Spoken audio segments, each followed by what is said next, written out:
పూరా local. Welcome to పూరా local.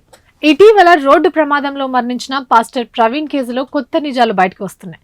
Hyderabad నుంచి బైక్ మీద బయలుదేరిన పాస్టర్ విజయవాడ మీదుగా రాజమండ్రి చేరుకున్నారు. అయితే ఈ ప్రయాణంలో పాస్టర్ ప్రవీణ్ విజయవాడలో 3 గంటల పాటు ఉన్నారన్న ఓ మిస్టరీ బయటకు వచ్చింది.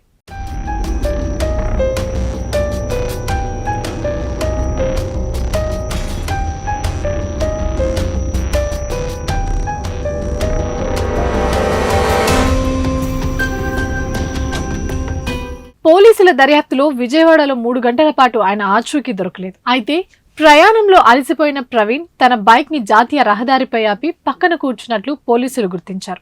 ఆ తర్వాత సాయంత్రం 5 గంటలకు నగరంలోకి చేరుకుని రాత్రి 8 గంటల 45 నిమిషాలకు ఎనికేపాడు దాటినట్లు సీసీ కెమెరాలో రికార్డైంది. అయితే ప్రవీణ్ కనిపించకుండా పోయిన 3 గంటలు ఎక్కడికి వెళ్లారనేదే తెలుసుకోవడం పోలీసులకు సవాల్గా మారింది. విచారణలో భాగంగా మహానాడు జంక్షన్ నుంచి ఎనికేపాడు వరకు సుమారు 200 సీసీ కెమెరాలను పోలీసులు 2 రోజుల నుంచి జల్లెడ పట్టినా ఉపయోగం లేకుండా పోయింది. కానీ ప్రవీణ్ విజయవాడలోకి ప్రవేశించే ముందే గొల్లపూడి వద్ద ఉన్న సీసీ కెమెరాల్లో నమోదైన దృశ్యాల్లో అతని బుల్లెట్ బైక్ పాక్షికంగా దెబ్బతిన్నట్లు తెలుస్తుంది.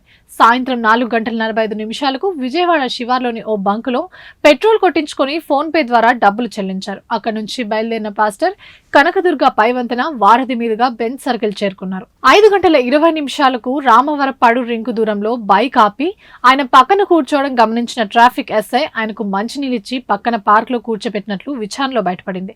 అయితే బైక్ హెడ్ లైట్ పగిలిపోయి ఉండడంతో అప్పటికే ఎక్కడో బైక్ ప్రమాదానికి గురైనట్లు పోలీసులు గుర్తించారు.